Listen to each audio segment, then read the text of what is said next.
வணக்கங்க. நம்ம பார்த்தீங்கன்னா, இப்போ அக்ஷயா டைரி மிஷினரிஸ் கோயம்புத்தூர். இப்போ நம்ம பார்த்தீங்கன்னா, மில்கிங் மிஷின், சாப் கட்டர் மேனுஃபேக்சரிங் பண்ணுறோம். அடுத்து பார்த்தீங்கன்னா, நம்ம க்ரீம் செப்பரேட்டர் பார்த்தீங்கன்னா, நம்ம இப்போ அந்த வீடியோ தான் நம்ம பார்க்க போகிறோம். இந்த க்ரீம் செப்பரேட்டர் என்ன பண்ணும் அப்படின்னா, உங்களுக்கு பார்த்தீங்கன்னா, நம்ம ஒரு 100 லிட்டர் பால், ஒரு 150 லிட்டர் பால் நம்ம இப்போ டெய்லி நம்ம மாட்டுலேருந்து பாலை கறந்து எடுக்கிறோம். அதை பார்த்தீங்கன்னா, நம்ம சொசைட்டிக்கு கொடுக்குறோம். சொசைட்டி ஒன்று கொடுப்போம். ஒன்று பார்த்தீங்கன்னா, இன்னொரு ஆப்ஷன் பார்த்தீங்கன்னா, டைரெக்டாக கஸ்டமருக்கு நம்ம சேல் பண்ணுவோம்.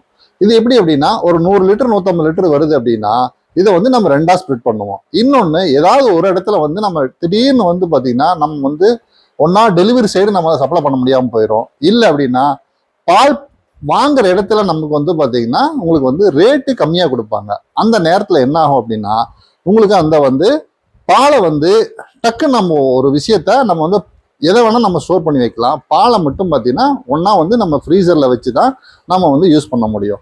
அந்த மாதிரி நேரங்களில் என்ன ஆகும் அப்படின்னா, நம்ம க்ரீம் செப்பரேட்டர் பார்த்தீங்கன்னா ரொம்ப யூஸ்ஃபுல்லாக இருக்கும். இப்போ பார்த்தீங்கன்னா ரேட்டு குறைஞ்சிருச்சு, அதாவது 40 ரூபா கொடுத்துட்டு இருந்தாங்க, இப்போ திடீர்னு 30 ரூபா பண்ணுறாங்க அப்படின்னா, நம்ம மாட்டுக்கு தீவனத்தையோ எதையுமே நம்ம குறைக்க முடியாது, ப்ரொடக்ஷனையும் குறைக்க முடியாது.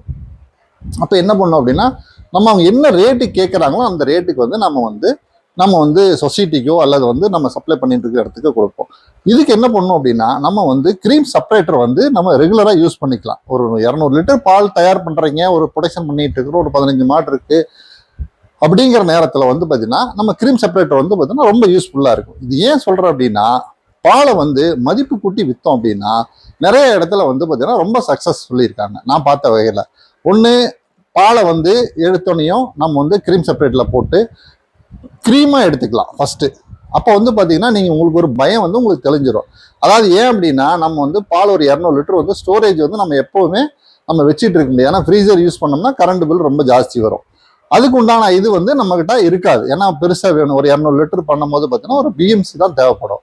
அந்த பிஎம்சி போடுற மாதிரி இருந்ததுன்னா நமக்கு பார்த்தீங்கன்னா கொஞ்சம் காஸ்ட் ஆகும். இல்லை அப்படின்னா அதுக்கு உண்டான சில்லிங் சென்டரு நம்ம வச்சிருக்கணும். இதெல்லாம் நமக்கு தேவையில்லை. நம்ம ஒரு 200 லிட்டர் இருக்கிறத பார்த்தீங்கன்னா மினிமம் ஒரு 10 லிட்டராக கொண்டு வந்துடலாம்.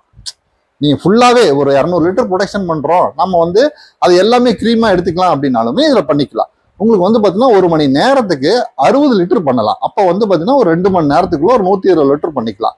120 லிட்டர் அரைச்சி எடுக்கும்போது பார்த்தீங்கன்னா மீதி இருக்கிறது நீங்கள் அதை நீங்கள் ரெகுலராக கொடுக்குற இடத்துக்கு நீங்கள் கொடுத்துக்கலாம். சப்ளை கொடுத்துக்கலாம், அல்லது சொசைட்டி கொடுத்துருன்னா கொடுத்துக்கலாம். இது பார்த்தீங்கன்னா அடிஷனலாக பார்த்தீங்கன்னா இந்த மிஷின் உங்களுக்கு ரொம்ப யூஸ்ஃபுல்லாக இருக்கும். ஏன்னா இன்னைக்கு பார்த்தீங்கன்னா பால், அதுக்கு அடுத்து பார்த்தீங்கன்னா தயிர், மோர், இது எல்லாமே பால்ல இருந்து வருதுதான். இன்னொன்று பார்த்தீங்கன்னா அதிகமாக சேல் ஆகுறதுன்னு பார்த்தீங்கன்னா உங்களுக்கு நெய் பார்த்தீங்கன்னா சேல் ஆகும். இது பார்த்தீங்கன்னா ஒரு 15 லிட்டரு மினிமம் ஒரு 10 to 15 லிட்டர் எடுத்தா தான் 1 கிலோ நெய் இதில் எடுக்க முடியும் அப்படின்னு சொல்லி கஸ்டமர் எங்கிட்ட நிறைய சொல்லியிருக்காங்க. அப்போ பார்த்தீங்கன்னா இதுல இருந்து நீங்க என்ன தெரிஞ்சுக்கணும்னா, நீங்க பாலுக்கு நம்ம இருக்குது அப்படின்னா இந்த க்ரீம் செப்பரேட்டர் நீங்க அடிஷனலாக ஒன்று வாங்கி வச்சுட்டீங்கன்னா எந்த பயமும் இல்லாமல் நீங்க தெளிவாக உங்க பிஸ்னஸ் ஸ்டார்ட் பண்ணலாம். எங்கள் கம்பெனி பார்த்தீங்கன்னா Akshaya dairy machineries, Coimbatore, Sakthi main road, Ganapathy, textile bus ஸ்டாப்பில் இருக்குங்க.